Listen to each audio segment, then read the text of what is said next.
Good evening, everyone. I hope you're all doing well. Welcome to T1 Academy Current Affairs Classes. ఈ రోజు current affairs classes లో భాగంగా మనం news లో ఉన్న కొన్ని ముఖ్యమైన అంశాల గురించి చర్చించుకుందాం. అవేంటంటే coming on to the first topic for today, that is Aero India 2025. Aero India air show గుర్తుంది కదా, ప్రతి 2 years కి ఒకసారి దీన్ని నిర్వహిస్తూ ఉంటారు. మరి ఇది నిర్వహించినప్పుడల్లా దీనికి సంబంధించి ఎగ్జామ్ లో మనకు క్వశ్చన్స్ వస్తూనే ఉంటాయి. ఎందుకంటే ఇది ఏషియాలోనే అత్యంత పెద్ద air show. Okay, Asia's biggest air show ఇది మన బెంగళూరుకి దగ్గరలో ఉన్న యలహంక ఎయిర్ బేస్ లో దీన్ని నిర్వహిస్తూ ఉంటారు. మరి ఇది ఎన్నో ఎడిషన్? ఇప్పుడు నిర్వహించబోయేది 15th ఎడిషన్ అండి. ఇది మరి 15th ఎడిషన్ ని 5 days పాటు నిర్వహిస్తున్నారు. That is from 10th to 14th February. Yelahanka base Bengaluru, near Bengaluru, Karnataka. Okay, ఈ పాయింట్స్ ఇంపార్టెంట్. ఇది ఏషియాలోనే అత్యంత పెద్ద ఎయిర్ షో అనేది మనకు ఎగ్జామ్ లో చాలా సార్లు అడిగారండి. సో అది గుర్తుపెట్టుకోండి, ఆసియాలోనే అతిపెద్ద ఎయిర్ షో అని చెప్పి. Okay right. మరి దీన్ని మన డిఫెన్స్ మినిస్టర్ ఎవరండి? ఇప్పుడు డిఫెన్స్ మినిస్టర్ రాజ్నాథ్ సింగ్ గారు కదా. ఎస్, మరి రాజ్నాథ్ సింగ్ గారు దీన్ని ప్రారంభించడం జరిగింది.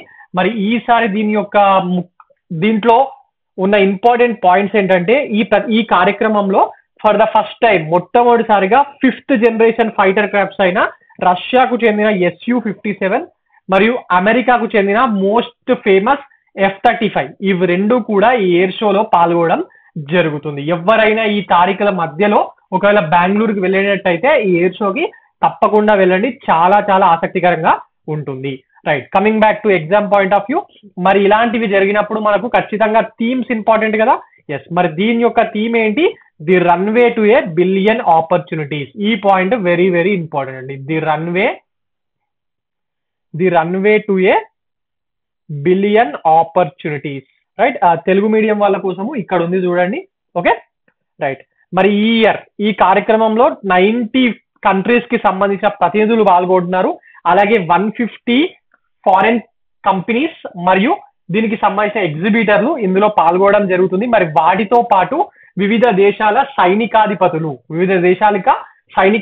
మరియు అధికారులు ఇందులో పాల్గొంటున్నారు. వివిధ దేశాలను తెలిస్తే చాలు మనకు, ఎన్ని దేశాలు ఫిగర్ ఏం అవసరం లేదు, మరి అంత డీప్ గా అడగడు. ఓకే, ఇక్కడ మీరు గుర్తుపెట్టుకోవాల్సిన ముఖ్యమైన పాయింట్స్ ఏంటి? ఇది ఏషియాలోనే అతిపెద్ద ఎయిర్ షో. ఇది ఎన్నో ఎడిషన్? 15th edition. ఎక్కడ నిర్వహిస్తారు? బెంగళూరులోని యలహంక ఎయిర్ ఫోర్స్ స్టేషన్ లో నిర్వహిస్తారు. ఎవరు ఇనాగ్రేట్ చేశారు? ప్రైమ్ మినిస్టర్ మోడీయా? కాదు కదా, డిఫెన్స్ మినిస్టర్ రాజ్నాథ్ సింగ్ గారు. మరి థీమ్ ఏంటి? The runway to A billion opportunities. ఈ పాయింట్స్ లోనే మనకి ఎగ్జామ్ లో క్వశ్చన్ వస్తుంది. Okay right.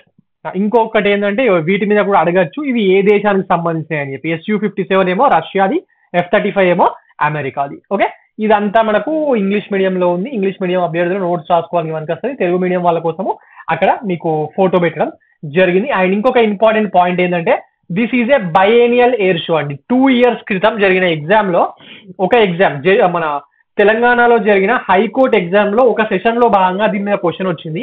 ఈ బైఎనియల్ ప్లేస్ లో బై యాన్యువల్ అని చెప్పి ఇచ్చాడు. ఓకే, బై యాన్యువల్ అని చెప్పి ఇచ్చాడు. Just word difference. Telangana high court paper మొత్తం ఇంగ్లీష్ లోనే ఉంటుంది కదా, తెలుగులో రాదు కదా. సో చాలా మంది కన్ఫ్యూజ్ అయిపోయి కరెక్ట్ అని చెప్పి పెట్టేశారు. బై యాన్యువల్ అంటే సంవత్సరానికి 2 times నిర్వహిస్తారని అర్థం అండి. బై ఈనియల్ అంటే 2 ఏళ్లకు ఒక్కసారి, 2 years కి ఒకసారి అని అర్థం. 2 years కి బై ఎనియల్ ప్లేస్ లో వాడు బై యాన్యువల్ అని ఇచ్చాడు. అందరూ టిక్ పెట్టేసి వచ్చారు. చిన్న వర్డ్ డిఫరెన్స్, బట్ చాలా మంది కన్ఫ్యూజ్ అయిపోయారు. ఇలాంటివే కదా మనకి ఎగ్జామ్ లో ట్విస్టింగ్ గా ఇస్తున్నాడు క్వశ్చన్ల మధ్య. ఎస్, మరి ఇది కూడా మనకు ఇంపార్టెంట్. 2 years కి ఒకసారి జరుగుతుంది తెలాలా. ఆ పదం బై ఎనియల్ అనే పదం కూడా వెరీ ఇంపార్టెంట్. మరి దీన్ని ఎవరు ఆర్గనైజ్ చేస్తున్నారు? డిఫెన్స్ మినిస్ట్రీ వాళ్ళే కదా. ఎస్, డిఫెన్స్ మినిస్ట్రీకి చెందిన డిపార్ట్మెంట్ ఆఫ్ డిఫెన్స్ ప్రొడక్షన్ వాళ్ళు దీన్ని నిర్వహించడం జరుగుతుంది. Okay right. Now coming on to the next point. ఇవన్నీ ఇందాక మాట్లాడుకున్నాం కదా. 5 day ఈవెంట్, వివిధ దేశాలకు సంబంధించిన ప్రతినిధులు మరియు వైమానిక దళ అధిపతులు, డిఫెన్స్ సెక్టర్ ఎక్స్పర్ట్స్ వీళ్ళందరూ వస్తారని చెప్పి మనకు తెలిసిందే, పెట్టేస్తాము ఎగ్జామ్ లా.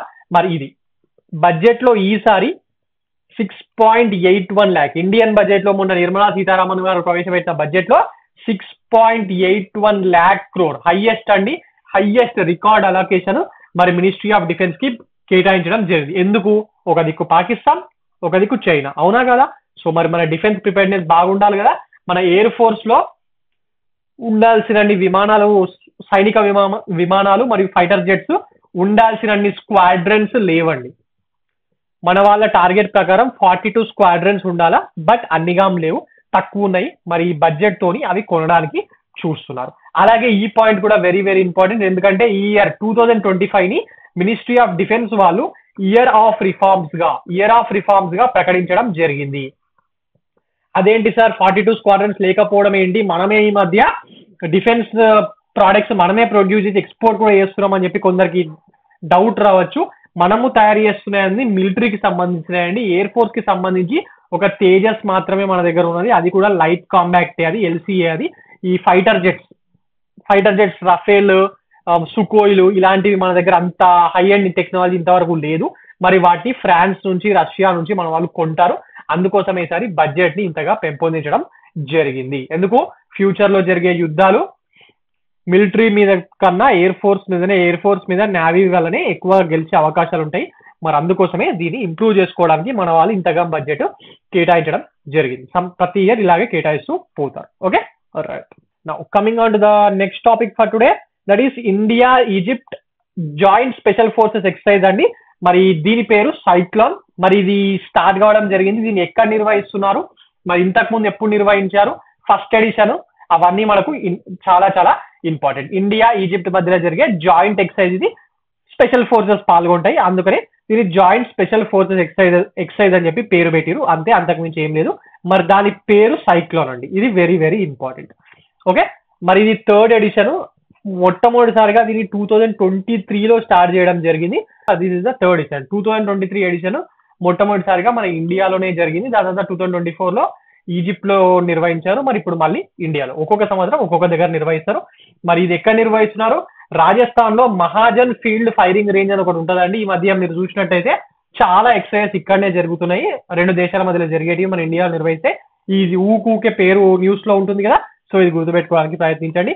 అండ్ ఇది 14 రోజుల పాటు నిర్వహిస్తున్నారండి. రాజస్థాన్ లోనే నిర్వహిస్తున్నారు, 14 రోజుల పాటు నిర్వహిస్తున్నారు. మరి ఎందుకోసము, డెజర్ట్ ఎన్విరాన్మెంట్. ఈజిప్ట్ లో డెజర్ట్ ఉంటుంది, రైట్, సారా డెజర్ట్. మరి ఇండియాలో థార్ డెజర్ట్ ఉంది. ఆ రెండు దేశాల్లో మనకు వాళ్ళు యుద్ధం చేయాల్సి వస్తే ఆ ఈజిప్ట్ డెజర్ట్ నుంచి అటు సినాయ్ పెనిన్సులా, అటు ఇజ్రాయెల్ కి కనెక్షన్ ఉంటుంది కదా. ఎస్, మరి వాళ్ళ మిలిటరీ ప్రిపేర్నెస్ కరెక్ట్ గా ఉండాలి కదా. అవును, మరి మన ఇండియాకు పాకిస్తాన్ యుద్ధం చేస్తే ప్రతిసారి కాశ్మీర్ లోనే జరుగుతుంది యుద్ధము, రాజస్థాన్ బార్డర్లు, పంజాబ్ బార్డర్లు కూడా ఓపెన్ అవుతాయి కదా.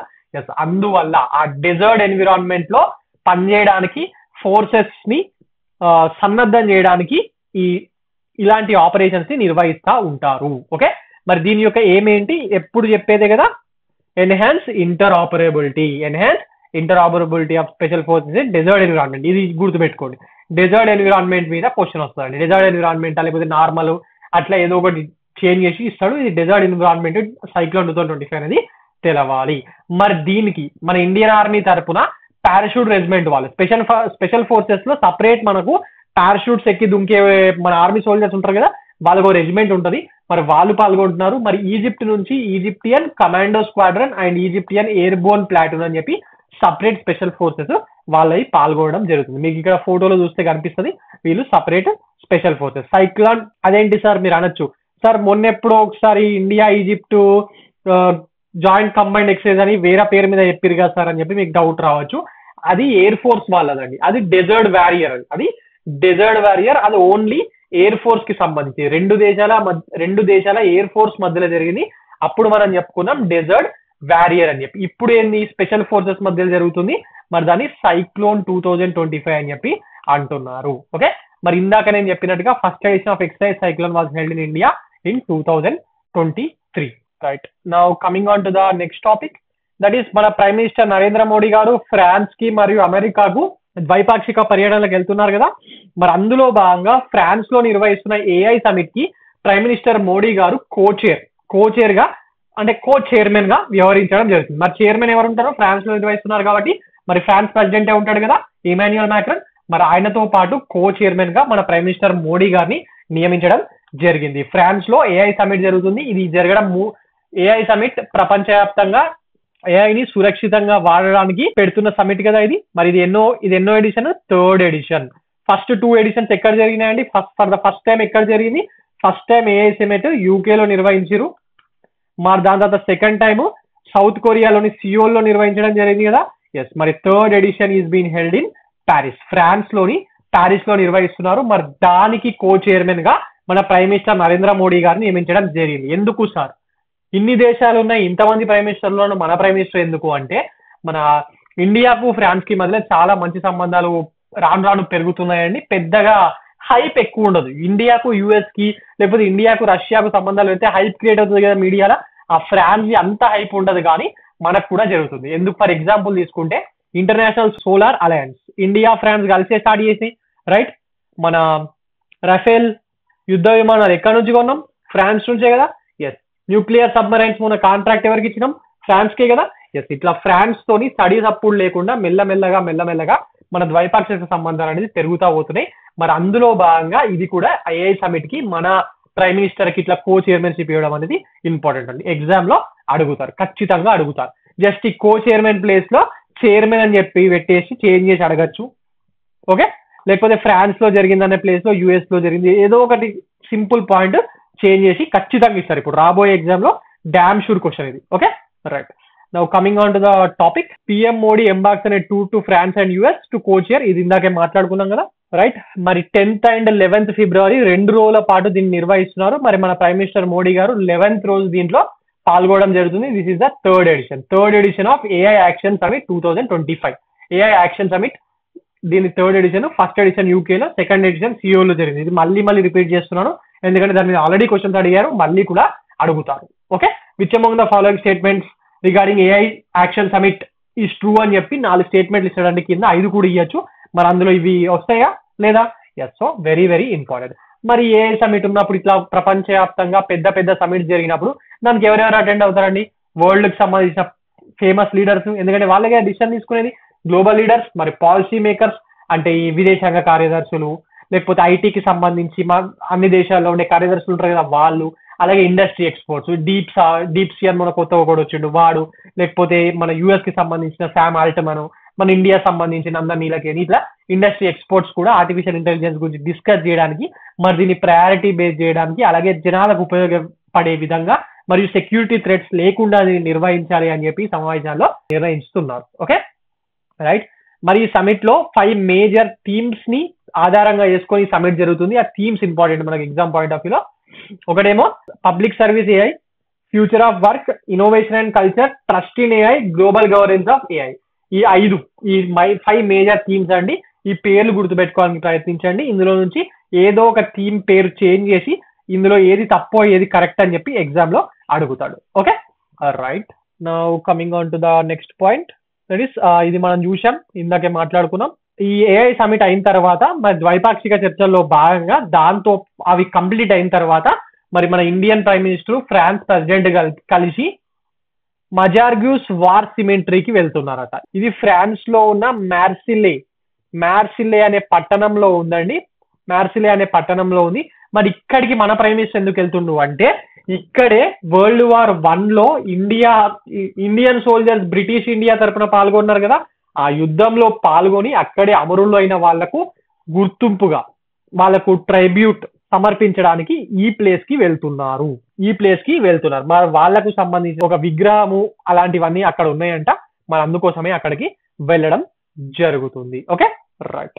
ఇది దీనికి సంబంధించిన ఇంపార్టెంట్ పాయింట్స్ అండి. ఇంకా ఇప్పుడే కాన్ఫరెన్స్ స్టార్ట్ అయింది కాబట్టి, అంటే మన నరేంద్ర మోడీ గారి టూర్ ఇప్పుడే స్టార్ట్ అయింది కాబట్టి మళ్ళీ దీని గురించి మనం మళ్ళీ ఒకసారి మాట్లాడుకుందాం. మొత్తం టూర్ కంప్లీట్ అయ్యాక ఫ్రాన్స్ లో ఏం చేశారు, ఏమేమి అగ్రిమెంట్స్ కుదిరినాయి, మరి యుఎస్ లో ఏం చేశారు, ఏమేమి అగ్రిమెంట్లు కుదిరినాయి, అవన్నీ మనము మాట్లాడుకుందాం. ఎగ్జామ్ లో ఎప్పుడైనా కూడా అగ్రిమెంట్స్ ఏం కుదిరినాయి, ఎంఓయూస్ ఏం కుదిరినాయి, లేకపోతే ఇట్లా ఏమైనా సమిట్స్కి వెళ్తే ఏం చేసిర్రు, ఏం సమిట్ ఇవి అడుగుతారు. కానీ నరేంద్ర మోడీ గారు పోయి మన ఎన్ఆర్ఐలని ఫ్రాన్స్ లో కలిసిర్రు, లేకపోతే ఎన్ఆర్ఐస్ తోని పెద్ద మీటింగ్ పెట్టిర్రు ఏదో ఊర్లో, ఇవన్నీ ఎగ్జామ్ లో అడగారండి, ఓకే. అదంతా political propaganda, right. Now coming on to the next topic, that is prime minister Narendra Modi virtually inaugurates India energy week 2025.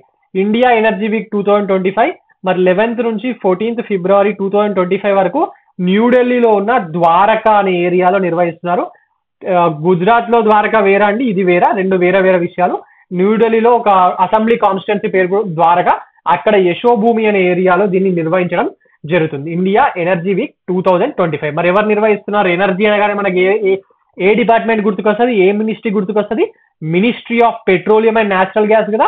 Yes, మరి ministry of petroleum and natural gas వాళ్ళే ఈ ఇండియా ఎనర్జీ వీక్ 2025 ని నిర్వహించడం జరుగుతుంది. మరి పెద్ద సమిట్ కాబట్టి మన ప్రైమ్ మినిస్టర్ నరేంద్ర మోడీ గారు డైరెక్ట్ గా వెళ్ళలేకపోయినా ఆన్లైన్ లో దీన్ని ఇనాగ్రేట్ చేయడం జరిగింది. And this is the third edition. ఇది మూడోసారి అంట ఇది నిర్వహించడం.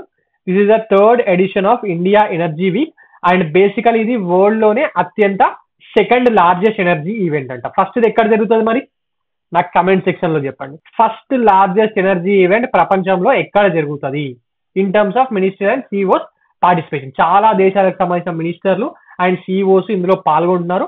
మరి మొట్టమొదటి ఎక్కడ జరుగుతుందో నాకు కామెంట్ సెక్షన్ లో చెప్పండి. Okay, right. ఇక ఈ 3 పాయింట్లు మనం ఇందాకే మాట్లాడుకున్నాం. మీకు నోట్స్ రాసుకునే వాళ్ళ కోసం ఇది ఇక్కడ పెడుతున్నాను.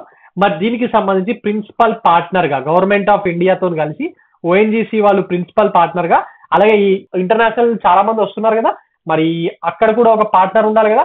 సో టోటల్ ఎనర్జీస్, ఫ్రాన్స్ కి సంబంధించిన టోటల్ ఎనర్జీస్ అని కంపెనీ ఉంటుంది. మీకు పెట్రోల్ పంప్ ఆడగా కనిపిస్తాయి. టోటల్ గ్యాస్ స్టేషన్ హైదరాబాద్ లో కూడా ఉన్నాయి టోటల్ అన్న పేరు మీద. బెంగళూరులో అయితే చాలా ఉంటాయి టోటల్ అని చెప్పి. ఆ వాళ్ళు కలిపి దీన్ని నిర్వహించడం జరుగుతుంది. Principal main partner government of ఇండియాకు ఓఎన్జీసీ, ఇంటర్నేషనల్ పార్ట్నర్ ఏమో టోటల్ ఎనర్జీస్. వీటి మీద కూడా రాబోయే మీకు ఎన్టీపీసీ, గ్రూప్ డి, మన తెలంగాణలో జరగబోయే హైకోర్టు ఎగ్జామ్ వీటిలో మీరు దీన్ని చూడొచ్చు ఎగ్జామ్ లో. ఓకే, ఎఫ్బిఎస్సి గ్రూప్ 2 వాళ్ళకు కూడా అడగచ్చండి. ఎస్ఐన్టీ లో భాగంగా ఈ టాపిక్ ఉంది కదా. మరి ఇక ఇదంతా జనరల్ ఇన్ఫర్మేషన్ మీకు. Host over 700 exhibitors, 10 పెవిలియన్స్ representing countries such as US, UK, ఇట్లా వివిధ దేశాలకు సంబంధించిన కంపెనీల ప్రతినిధులు వస్తున్నారు. మరి వాళ్ళకి సపరేట్ పెవిలియన్స్ పెట్టుకున్నారు. ఏ దేశానికి ఆ దేశము వాళ్ళు కొత్తగా ఇన్నోవేట్ చేసే కటింగ్ ఎడ్జ్ ఎనర్జీ టెక్నాలజీస్ ఉంటాయి కదా, అవన్నిటిని కూడా ఇక్కడ షో చేయబోతున్నారు. ఓకే, అదొక పాయింట్. మరి ఇది ఇంపార్టెంట్. అసలు దీని యొక్క ముఖ్యమైన ఉద్దేశం ఏంటి, ఎందుకు నిర్వహిస్తున్నారంటే to facilitate the exchange of ideas among global stakeholders, encouraging collaboration on key energy projects such as green hydrogen technologies. మొన్ననే కదా టాటా వాళ్ళు గ్రీన్ హైడ్రోజన్ సంబంధించి కొత్తగా ఆవిష్కరణ చేసిరని చెప్పి మనం మాట్లాడుకున్నాం. ఎస్, మరి సోలార్ ఇన్నోవేషన్స్, అలాగే అడ్వాన్స్ ఎక్స్ప్లోరేషన్ టెక్నిక్స్, ఇవన్నీ ఏమైనా కొత్తగా ఇన్వెంట్ చేస్తే అక్కడికి వచ్చి షో చేస్తారండి. ఇగో ఇట్లా మేము ఇన్వెంట్ చేసినాము అని చెప్పి. ఎందుకు జనాలకు ఉపయోగపడుతుందో అదొకటే రీజనా? కాదు కదా. ఆ కంపెనీకి మార్కెట్ పెరుగుతుంది, వాళ్ళ స్టాక్ ఎక్స్చేంజ్ లో వాళ్ళ ప్రైస్ వాల్యూ పెరుగుతుంది, ఇవన్నీ ఉంటాయి కాబట్టి ఇలాంటివన్నిటిని ప్రైవేట్ కంపెనీ వాళ్ళకు అవసరం తగ్గట్టు యూజ్ చేసుకుంటా ఉంటారు. Okay, right. Coming on to the next topic for today, that is Unani day. World Unani డేని ప్రతి సంవత్సరం 11th ఫిబ్రవరి రోజు నిర్వహిస్తూ ఉంటారండి. ఈ రోజునే ఎందుకు? ఈ రోజు మన ఇండియాలోనే యునానీకి ఫేమస్. ఇది జనాల్లోకి వెళ్ళడానికి ఇంత ఫేమస్ కాదానికి ఇండియాలో, మన తెలుగు రాష్ట్రాల్లో పెద్ద ఫేమస్ కాదు, కానీ ఇండియాలో వేరే రాష్ట్రాల్లో చాలానే ఫేమస్ అండి. హకీమ్ అజ్మల్ ఖాన్ అని Indian freedom fighter and doctor. మరి ఈయన దానికి ముఖ్యమైన కారణం, మరి ఇప్పుడు యునానీ ఇండియాలోనే ఎక్కువగా నడుస్తుంది కాబట్టి మరి అందుకనే వరల్డ్ యునానీ డేని మన వాళ్ళు ఈ హకీమ్ అజ్మల్ ఖాన్ పేరు మీద నిర్వహిస్తా ఉంటారు. ఓకే, మరి ఈయన పేరు మీద మన దగ్గర ఒక యునానీ హాస్పిటల్ కూడా ఉన్నది హైదరాబాద్ లో. ఓకే, మరి బేసికలీ యునానీ అనగానే చాలా మంది ఇది పర్షియా నుంచి వచ్చింది అనుకుంటారు. కాదండి, Unani is a ancient Greek system of medicine. Based on the teachings of Hippocrates in 460 BC, 5th century BCలో దీని మొట్టమొదటిసారిగా గ్రీస్ లో దీన్ని కనుగొన్నారట. మరి అక్కడి నుంచే ఇక్కడ వరకు రావడం జరిగింది. మరి దీనికి సంబంధించి మెయిన్ గా రీసెర్చ్ ఎవరు చేస్తారంటే మినిస్ట్రీ ఆఫ్ ఆయుష్ కింద ఉన్న central council for research in Unani medicine అని చెప్పి ఒక యునానీలో రీసెర్చ్ చేస్తూ ఉంటారు. మరి వాళ్ళు దీనికి సంబంధించి ఒక ఇంటర్నేషనల్ కాన్ఫరెన్స్ ని వరల్డ్ యునానీ డే రోజు నిర్వహిస్తున్నారు. ఆ కాన్ఫరెన్స్ యొక్క పేరు ఏంటంటే innovations in Unani medicine for integrative health solutions A way forward. ఈ థీమ్ ఇంపార్టెంట్ అండి. అలాగే దీని ఇనాగ్రేట్ ఎవరు చేస్తున్నారు? ప్రైమ్ మినిస్టర్ ద్రౌపది ముర్ము గారు చేస్తున్నారు. మరి దీనికి సంబంధించి పిఐబిలో కానివ్వండి, ఆల్ ఇండియా రేడియోలో కానివ్వండి, అన్ని హిందూ న్యూస్ పేపర్లో కానివ్వండి, డీటెయిల్డ్ గా ఈ కాన్ఫరెన్స్ గురించి న్యూస్ వచ్చింది. మరి మనకి ఎగ్జామ్ పాయింట్ ఆఫ్ వ్యూలో చాలా చాలా ఇంపార్టెంట్ అవుతుంది. ఇలాంటివన్నీ ఎక్కడ నిర్వహిస్తారు? న్యూఢిల్లీలోనే కదా. ఎస్, మరి న్యూఢిల్లీలో ఉన్న విజ్ఞాన్ భవన్ లో దీన్ని నిర్వహించడం జరుగుతుంది. Okay, right. Now coming on to the next question. ఇది మన తెలుగు రాష్ట్రాల వాళ్ళకు చాలా చాలా ఇంపార్టెంట్ అండి. లాస్ట్ టైం నాకు గుర్తున్నంత వరకు టీజీపీఎస్సి గ్రూప్ 1 1.0 ప్రిలిమ్స్ ఉంది కదా, అందులో ఈ lumpy skin disease is related to what అని చెప్పి 4 ఆప్షన్లు ఇచ్చి అడిగినట్టు. ఓకే, మరి ఇది దేనికి సంబంధించింది? యానిమల్స్ కి సంబంధించింది కదా. ఎస్, మరి యానిమల్స్ కి సంబంధించిన వ్యాధి. మరి దీని వల్ల గత 2 ఏళ్లలో 2 లక్షల మంది పశువులు చనిపోవడం జరిగిందంట. మరి దానికి ఒక వ్యాక్సిన్ ఆర్ టీకాని మన భారత్ బయోటెక్, మన హైదరాబాద్ బేస్డ్ కంపెనీ కదా. ఎస్, మరి భారత్ బయోటెక్ కి సంబంధించిన ఒక కంపెనీ ఉంటది, వాళ్ళ సబ్సిడరీ కంపెనీ. వాళ్ళు దీనికి ఒక టీకాని రూపొందించడం జరిగింది. మరి దానికి సిడిఎస్సిఓ లైసెన్స్, ఇది ఐసిఏఆర్ వాళ్ళు ఇస్తారు. మరి ఆ లైసెన్స్ ని కూడా వీళ్ళు పొందడం జరిగింది. అంటే రేపు పొద్దున ఈ వ్యాక్సిన్ ని మన పశువుల మీద వాడబోతున్నారు. ఏ కంపెనీ పేరు అది? భారత్ బయోటెక్ గ్రూప్ కి సంబంధించిన బయోవెట్ అనే కంపెనీ దీనికి సంబంధించిన వ్యాక్సిన్ ని రూపొందించడం జరిగింది. Okay, right. మరి ఆ వ్యాక్సిన్ పేరు Biolumpi vaccine for dairy cattle and buffaloes. అంటే మనం రోజువారీ మనము పాలు తాగుతాం కదా, అది క్యాటిల్ దా బఫెలో ఇట్లా. ఎస్, మరి అలాంటి వాటికి ఇది ఇస్తారంట. ఓకే, మరి ఐసిఏఆర్ తోని కలిసి, అంటే Indian council of agriculture research తోని కలిసి మరి బయోవెట్ వాళ్ళు దీన్ని రూపొందించడం జరిగింది. ఓకే, మనకి ఎగ్జామ్ పాయింట్ ఆఫ్ ఇంపార్టెంట్ ఏంటి? లుంపీ స్కిన్ ఏదైనా ఏం కాదు. ఈ skin disease is related to animals. మరి దానికి సంబంధించి ఒక కొత్త వ్యాక్సిన్ ని వచ్చింది. మొట్టమొదటిసారిగా ఒక వ్యాక్సిన్ రూపొందించడం జరిగింది. దాని పేరు బయోలంపీ వ్యాక్సిన్. మన దేశంలో మొట్టమొదటి వ్యాక్సిన్ అండి దానికి సంబంధించినంత వరకు. మరి దీన్ని ఐఎస్సిఆర్ తో కలిసి రూపొందించారు. ఎవరు రూపొందించారు? బయోవెట్ అనే కంపెనీ. ఖచ్చితంగా తెలంగాణ వాళ్ళకు, ఏపీ వాళ్ళకు very very very important. Okay, right. Now coming on to the next topic. Zakir Husain garu ఇండియాకు ప్రెసిడెంట్ గా చేశారు కదా. ఎస్, మరి ఆయన న్యూస్ లో ఉన్నారు. ఎందుకంటే 8 ఫిబ్రవరి రీసెంట్ గా ఆయన పుట్టినరోజు అండి. మరి ఫార్మర్ ప్రెసిడెంట్ ఆఫ్ ఇండియా. మరి ఇండియన్ పాలిటీలో భాగంగా పూర్వపు రాష్ట్రపతులు, ఉపరాష్ట్రపతులు వాళ్ళకి సంబంధించిన విషయాల మీద కూడా మనకు ఎగ్జామ్ లో క్వశ్చన్స్ వస్తూ ఉంటాయి. మరి అందుకోసమే దీన్ని మనం చూస్తున్నాం. Okay, right. Doctor Zakir Husain, India statesmen and first Muslim president of India in 1967. ఈయన మీద స్టాటిక్ క్వశ్చన్ ఒకటి చాలా సార్లు వస్తుంది. ఏంటది? భారతదేశంలో రాష్ట్రపతి పదవిలో ఉండగా చనిపోయిన మొట్టమొదటి రాష్ట్రపతి ఎవరు అంటే డాక్టర్ జాకిర్ హుసేన్ అండి. డాక్టర్ జాకిర్ హుసేన్. ఈయన ఫస్ట్ గవర్నర్ గా చేసిండు బీహార్ స్టేట్ కి. దాని తర్వాత ఇండియాకు వైస్ ప్రెసిడెంట్ గా చేసిండు. దాని తర్వాత ప్రెసిడెంట్ గా కూడా బాధ్యతలు నిర్వహించడం జరిగింది. అలాగే ఈయన చాలా మంచి ఎడ్యుకేటర్ అండి. యూనివర్సిటీస్ ని స్థాపించిండు. అలాగే వైస్ ఛాన్సలర్ గా కూడా పనిచేయడం జరిగింది. Muslim national university in Aligarh Muslim university గురించి చెప్పట్లేదండి మీరు. ఏఎంయూకి దీనికి తేడా ఉంది, అది వేరా ఇది వేరా. ముస్లిం నేషనల్ యూనివర్సిటీని అలీగఢ్ అని చెప్పి ఈయన పెట్టడం జరిగింది. మరి దానికి వైస్ ఛాన్సలర్ గా కూడా పనిచేసారు. దాని తర్వాత అది న్యూఢిల్లీకి షిఫ్ట్ చేయడం జరిగింది. ఇప్పటికీ కూడా ఇది న్యూఢిల్లీలో ఉంది. అలాగే ఈయన యునెస్కో, యునైటెడ్ నేషన్స్ సంబంధించిన educational, scientific and cultural organisation ఉంది కదా, దాని యొక్క ఎగ్జిక్యూటివ్ బోర్డు లో కూడా మెంబర్ గా అయినా పనిచేయడం జరిగింది. Okay, right. Zakir Husain important. అలాగే ఫార్మర్ ప్రెసిడెంట్స్ ఆఫ్ ఇండియా, దాని లిస్ట్ మనకు అప్పుడప్పుడు కొన్ని ఎగ్జామ్స్ లో ఈయన ఎన్నో ప్రెసిడెంట్ ఆయన నంబర్ 10th ప్రెసిడెంటా, 11th ప్రెసిడెంటా, లేకపోతే first SC president, first Muslim president, first women president, ఇటువంటి వాటి మీద అక్కడక్కడ క్వశ్చన్స్ పడతా ఉంటాయి. మరి అందుకే ఇది ఇక్కడ ఇవ్వడం జరిగింది. ఒక్కసారి చూసుకోండి. ముఖ్యంగా ఈ ఏరియా, ఈ రాజేంద్ర ప్రసాద్, సర్వపల్లి రాధాకృష్ణన్, జాకిర్ హుసేన్, వివి గిరి, హిదాయతుల్లా, ఫక్రుద్దీన్ అలీ అహ్మద్, బిడి జట్టి, నీలం సంజీవరెడ్డి ఎలక్షన్ లేకుండా గెలిచిండు కదా. నీలం సంజీవరెడ్డి మన ఏపీ వాళ్ళకి ఇంపార్టెంట్. కేఆర్ నారాయణన్ వరకు వస్తాయి, ఎందుకంటే ఇక్కడ నుంచి అందరికి తెలుస్తుంది. ఏపీజే అబ్దుల్ కలాము, ప్రతిభా పాటిల్, ప్రణబ్ ముఖర్జీ, రామ్నాథ్ కోవింద్, ద్రౌపది ముర్ము. ఇక్కడ మీద ఇవి తెలియని విషయాలు పాతాయి కాబట్టి వీటి మీద క్వశ్చన్ ఇస్తూ ఉంటారు. వాళ్ళకి సంబంధించిన ఫొటోస్. ఈయన బాబు రాజేంద్ర ప్రసాద్ గారు ఇండియన్ ఫ్రీడమ్ మూవ్మెంట్ లో చాలా గొప్ప వ్యక్తి. మహాత్మా గాంధీ గారి అనుచరుడు. మహాత్మా గాంధీ గారు, సర్దార్ పటేల్ గారు, బాబు రాజేంద్ర ప్రసాద్, వీళ్ళందరూ ఒక రకంగా ఇండియన్ నేషనల్ కాంగ్రెస్ లో రైట్ వింగ్ అండి. మరి జవహర్ లాల్ నెహ్రూ, సుభాష్ చంద్రబోస్ వీళ్ళంతా లెఫ్ట్ వింగ్ కి ప్రాతినిధ్యం వహించేవారు. తర్వాత అది మారిపోయింది. ఓకే, సర్వపల్లి రాధాకృష్ణయ్య అండి. ఈయన మన తెలుగు వ్యక్తి, తమిళనాడులో పుట్టిన తెలుగు వ్యక్తి సర్వపల్లి రాధాకృష్ణయ్య. ఈయన సంతకం కూడా తెలుగులోనే పెట్టేటోడు. Okay, right. This is Zakir Hussain and ఇది వివి గిరి, హిదాయతుల్లా. ఈయన మన నీలం సంజీవరెడ్డి తెలంగాణ మూవ్మెంట్ లో భాగంగా తెలంగాణ వాళ్ళకి వస్తూ ఉంటాడు. మరి ఆంధ్రప్రదేశ్ రాష్ట్ర మొట్టమొదటి ముఖ్యమంత్రి. మరి తర్వాత లోక్సభ స్పీకర్ అయిండు, ప్రెసిడెంట్ అయిండు. ఇట్లా చాలా పదవులు అధిరోహించిండు. ఇదిగా మన ఫేమస్ ఏపీజే అబ్దుల్ కలాం గారు. మరి స్టేట్స్మెన్ ప్రణబ్ ముఖర్జీ గారు, ఇలా అందరి ఉన్నాయి, ఒకసారి చూసుకోండి. వీళ్ళకి సంబంధించిన వాటి మీద మనకు ఎగ్జామ్ లో అడుగుతున్నారు. Right, now coming on to some MCQs. Final గా కొన్ని ఎంసీక్యూస్ డిస్కస్ చేసి మనం ఈ రోజు కరెంట్ అఫైర్స్ ముగిద్దాం. The national commission for Safai Karmacharis, national commission for Safai Karmacharis operates under which ministry? ఇది ఎందుకు న్యూస్ లో ఉంది? రీసెంట్ గానే national commission for Safai Karmacharis కి 3 years ఎక్స్టెన్షన్ ఇవ్వడం జరిగింది కదా, అందుకోసం ఇది న్యూస్ లో ఉంది. మరి ఇది దేని కింద ఉందండి? మినిస్ట్రీ ఆఫ్ లేబర్ అండ్ ఎంప్లాయ్మెంటా, ministry of social justice and ఎంపవర్మెంటా, లేకపోతే మినిస్ట్రీ ఆఫ్ హోమ్ అఫేర్సా, లేకపోతే మినిస్ట్రీ ఆఫ్ రూరల్ డెవలప్మెంటా? దేని కింద ఉంది? న్యూస్ పేపర్స్ లో కూడా దీని మీద చాలా సార్లు వచ్చిందండి. నాకు గుర్తున్నంత వరకు మొన్న తెలంగాణ వాళ్ళకు గ్రూప్ 1 ప్రిలిమ్స్ లో ఎక్కడో ఒక దగ్గర దీని మీద క్వశ్చన్ కూడా ఇచ్చిండండి.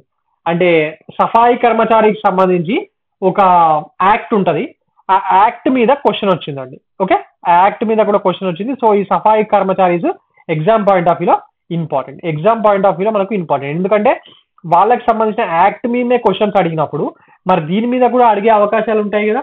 సఫాయి కర్మచారీస్ రీసెంట్ గా న్యూస్ లో ఉన్నప్పుడు ఆటోమేటిక్ గా దీని మీద కూడా అడిగే అవకాశాలు ఉంటాయా లేవా? ఎస్, ఉంటాయి. రైట్, మరి ఇది మినిస్ట్రీ ఆఫ్ లేబర్ ఎంప్లాయ్మెంటా, సోషల్ జస్టిస్ అండ్ ఎంపవర్మెంటా? ఇది ministry of social justice and empowerment ఆధీనంలో ఉంటుంది. Okay, right, coming on to the next point. ఇది న్యూస్ లో ఉంది, ఎందుకు? క్వశ్చన్ చూద్దాం first. Through which passage is the Gulf of Mexico connected to the Atlantic Ocean? ఇదంతా మనకెందుకు సార్ అంటే, గల్ఫ్ ఆఫ్ మెక్సికో రీసెంట్ గా న్యూస్ లో ఉందండి. ఎందుకంటే ఈ గల్ఫ్ ఆఫ్ మెక్సికో ఇది యుఎస్ ఎకానమీకి పవర్ హౌస్, ఎందుకంటే ట్రేడ్ అంతా ఇక్కడ నుంచే జరుగుతుంది. మరి రీసెంట్ గానే ట్రంప్ వచ్చిన తర్వాత ఈ గల్ఫ్ ఆఫ్ మెక్సికో పేరుని గల్ఫ్ ఆఫ్ అమెరికాగా మార్చడం జరిగింది. మరి అందుకే ఇది న్యూస్ లో ఉంది. మరి this is through which passage is Gulf of Mexico or nowadays called as Gulf of America is connected to the Atlantic Ocean అంటే ఏం చెప్తారు? పనామా కెనాలా? పనామా కెనాల్ ఏడుంటది? ఈ ఏరియాలో ఉంటుందా? కాదు కదా. ఎస్, మరి స్టేట్ ఆఫ్ ఫ్లోరిడానా? బెరింగ్ స్టేట్ ఈడు ఉంటుందా? కాదు కదా. యుకతన్ ఛానల్ ఈడు ఉంటుందా? ఉండదు కదా. మరి ఏంటి? ఆ ఫ్లోరిడాకి దగ్గరలో ఉంది. Right, yes, states of Florida is the correct answer. Okay, right. మనకు వరల్డ్ జాగ్రఫీలో భాగంగా ఇంటర్నేషనల్ మ్యాపింగ్స్ మీద కూడా క్వశ్చన్లు వస్తూ ఉంటాయి కదా. ఎస్, ఇక్కడ మీరు చూసినట్టయితే స్టేట్స్ ఆఫ్ ఫ్లోరిడా ఇక్కడనే ఉంటది కదా. ఎస్, ఇక్కడనే ఉంది. మరి దీని గుండా కనెక్టివిటీ అనేది దీనికి ఉంటుందండి. Okay, right. Coming on to the next question. Consider the following statements regarding world Unani day. ఇందాకనే క్లాస్ లో వరల్డ్ యునానీ డే గురించి మాట్లాడుకున్నామా లేదా? ఎస్, మరి అందుకే ఇక్కడ క్వశ్చన్ ఇచ్చాను. ఇది exam point of view important. Okay, first statement చూడండి. It is celebrated annually on February 11th. Annual గా సెలబ్రేట్ చేస్తారా ప్రతి సంవత్సరం? ఎస్, ప్రతి సంవత్సరం నిర్వహిస్తారు. మరి February 11th రోజా? ఎస్, కరెక్టే కదా. So first statement correct. The day marks the birth anniversary of Ibn Sina, a prominent Unani scholar. ఒక ప్రామినెంట్ యునానీ స్కాలర్ అయిన ఇబాన్ సినా యొక్క బర్త్ యానివర్సరీ రోజున దీన్ని నిర్వహిస్తారట. కరెక్టా? Prominent Unani scholar birth anniversary రోజే నిర్వహిస్తారు. కానీ ఇబాన్ సినానా? కాదు కదా. ఏం పేరైన పేరు? హకీమ్ అజ్మల్ ఖాన్ భారతదేశ స్వతంత్రం కోసం పోరాడిన freedom fighter, educator and A doctor. ఈయన పుట్టినరోజున దీన్ని నిర్వహిస్తూ ఉంటారు. సో సెకండ్ స్టేట్మెంట్ తప్పు. The theme of Unani day event is innovations in Unani medicine for integrative health solution. ఇది కరెక్టే కదా. ఇందాక దీని గురించి చెప్పాను కదా. ఎస్, మూడో స్టేట్మెంట్ కూడా కరెక్టే అవుతుంది. దీనికి సంబంధించి ఒక కాన్ఫరెన్స్ జరుగుతుంది అన్నాను కదా, ఇంటర్నేషనల్ కాన్ఫరెన్స్. ఎస్, మరి ఇది ఈ థీమ్ తోనే జరుగుతుంది కదా. రైట్, మరి ఆన్సర్ ఏమవుతుంది? Option B 1 and 3 are correct. Okay, so ఇదండి ఈరోజు current affairs. For more current affairs like this, do visit T1 Academy and also do subscribe our channel T1 Academy. మా ఛానల్లో అన్ని వీడియోస్ ఫ్రీగానే ఉన్నాయండి. ఒకసారి చూడండి, మా ఛానల్ని సబ్స్క్రైబ్ చేసుకోండి. Thank you.